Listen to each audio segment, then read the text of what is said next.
Hello everyone, George DeSantis here with a look at the market for the week ending November 30th, 2018. Before we get to charts, etc., let's look at the disclaimer. It simply states that I'm not a licensed professional investment advisor, so I'm not about to give professional advice about the markets. This is for educational purposes. For those few who are new to this, let me explain that what I usually do here is spend 15 minutes first discussing the general market by looking at the charts of the S&P 500, the weekly and a daily chart, and then we go on to look at some individual stocks and ETFs. So here we have a weekly chart of the S&P 500. You can notice that it's been in sort of a trading range here for the last 4 or 5 weeks.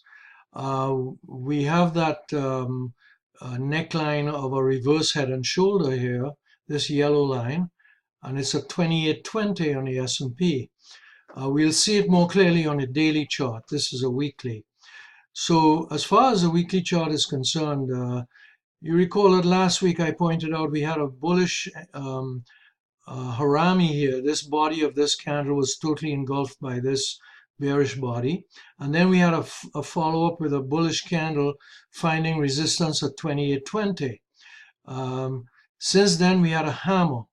Okay, this candle here was a hammer, but then we dropped a week after that, and we dropped close to the lower Bollinger Band, which is 2 standard deviations from the mean. And this past week we had a very bullish candle, as we all know. Market had a really nice week. So the 4 EMA, the 4 exponential moving average, has just begun to tick up again. It's still below the 50, the 9, and the 30 weighted moving averages.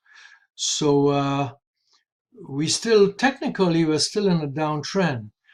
However, because of this very bullish candle and a number of the 2 major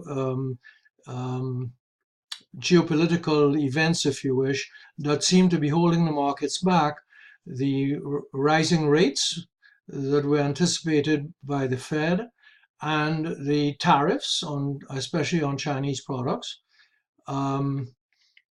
Those were weighting heavily on the markets, and both of those seem to have come to some tentative resolution in the past week, and I think we're going to get a very powerful week next week as well, if that logic holds true, because both of them are now partially resolved in some way. Now let's look at the MACD indicator, the histogram. You can see that the MACD ticked up here, which is bullish. And at the bottom of the chart, volume fell off a bit. We do have upside volume that is a little less than the previous week. But all in all, the market looks poised to recover, and it's already started to do that last week. So we'll see what kind of a week we follow up with here. But let's take a look at a daily chart. Now here's the daily chart, and you can see that, let me close this up. You can see that reverse head and shoulder, the head, left shoulder, right shoulder. And last week on November 21st, to be exact, we were sitting here.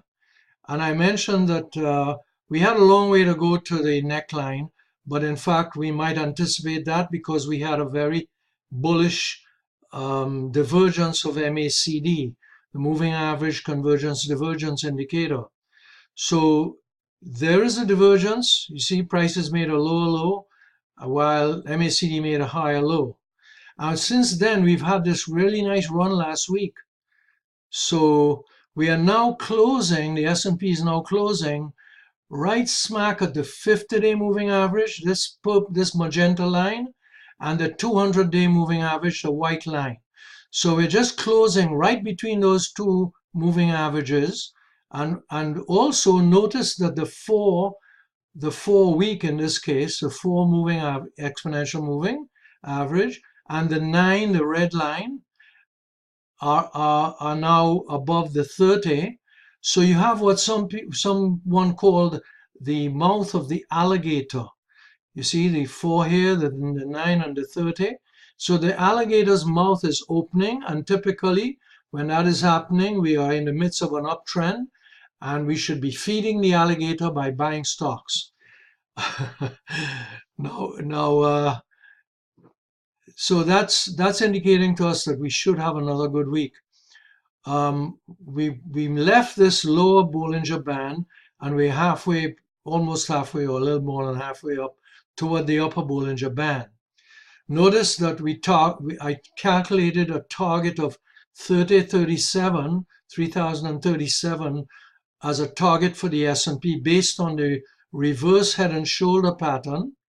So if we break above this neckline, look for us to move all the way up to 3037. If in fact this reverse head and shoulder pattern will play out. So it's looking pretty positive to me, and especially since President Trump and the Chinese president came to some kind of an agreement where we won't increase the tariffs to 25%.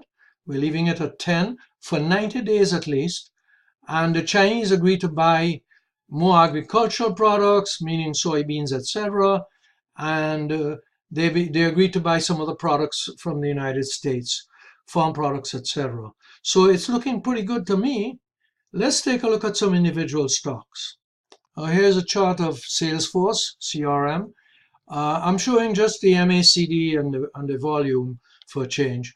Where I have this arrow here, that was Wednesday the 21st. Now on Wednesday the 21st, I sent you an email and I listed a whole bunch of individual stocks and a couple of ETFs that had bullish divergences on the daily chart. So here we have Salesforce. There was a bullish divergence here. You could see the bullish divergence here of MACD. And what happened since? The stock went screaming. These are some stocks that I bought back around that time, around the 24th. Okay, I started buying up the stocks. So had some nice moves here. Let's look at another one. Next one was AMAT. So here's Applied Materials, AMAT. This is the arrow here is on the 21st, this date here, and you can see that it started trending up. We did have a nice bullish divergence here, and it was followed by this nice up move. So this is the arrow is pointing to the 21st. Let's take a look at some of the other ones that I did buy, which is Visa, for example. You could see that nice bullish divergence here since the 21st, and here's what it did since then. Visa, in fact, was up 3% since then. By the way, Salesforce was up 7% since I bought it back. J&J, Johnson & Johnson, you can see the 21st right here. This is November 21st, and you had a nice move up since then. There wasn't much of a divergence here, but I bought it based on other criteria. A Workday, I said I like this very much, and look what happened. It came out with great earnings, and the volume was tremendous, about five times the normal volume, 500% or more. We had this beautiful bullish divergence, and it was right smack at the buy zone here on November 21st. So I made a nice gain there. In fact, Workday went up 21.4% since I bought it. Etsy, I mentioned Etsy to you. Look at where the arrow is and look at what it's done since then. Okay, Etsy had a nice looking chart. Let's look at SPXL, which is an ETF on the S&P. It's leveraged 3 times, and here's where you have your November 21st was right here, right where the arrow is. And you can see that nice move. Of course, we all know we had a big move in the S&P. Let's take a look at one that I bought, Adobe. I bought it back. And you can see, look at where the arrow is and what it's done since then. In fact, Adobe was up 11%. The S&P was up 12%. Etsy was up 15%. So let's look at another one, Square. I bought this one. You can see where the arrow is. That's November 21st. And this is what it's done since then. We had that nice bullish divergence. You could see those yellow lines. Bullish divergence here of MACD. And this is a criteria, one of the criteria for buying these stocks. Let's look at Microsoft. Bought that one back, and you can see here's the 21st, and here's what it's done since then. Okay, bullish divergence of MACD. Don't bet against these divergences, as I said before. Now, I bought one just recently, just last week sometime, VEEV, healthcare stock. I did talk about it last weekend in thing, but you can see from the 21st what it's done. It's done nicely. Pull back a little bit on Friday, but look at the up volume on Wednesday and Thursday. What happened here is it hit the upper Bollinger Band. So you're getting a little bit of a pullback here, but I'm not selling, I'm holding.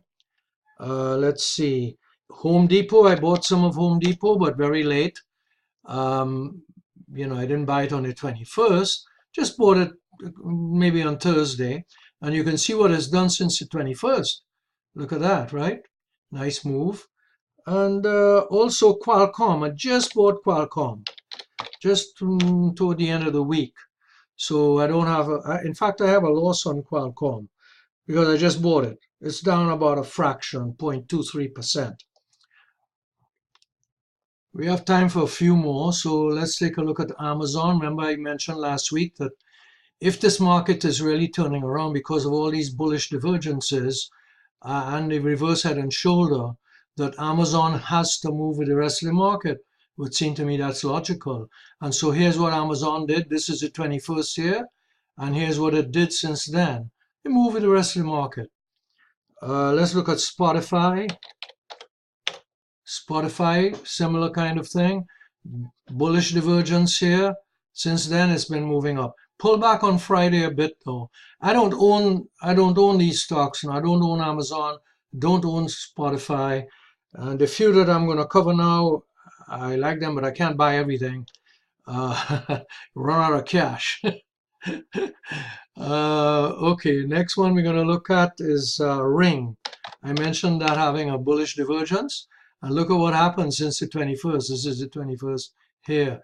It made a nice move on nice volume. Look at the up volume. So, but I didn't own it. I didn't buy it. Let's see what else. Google. Google, I mentioned, just like with Amazon, if this market turns around with all these bullish divergences, Google has to go up. It did. Nvidia. Let's see what Nvidia did.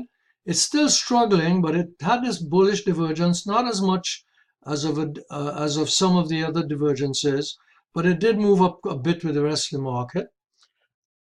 Palo Alto,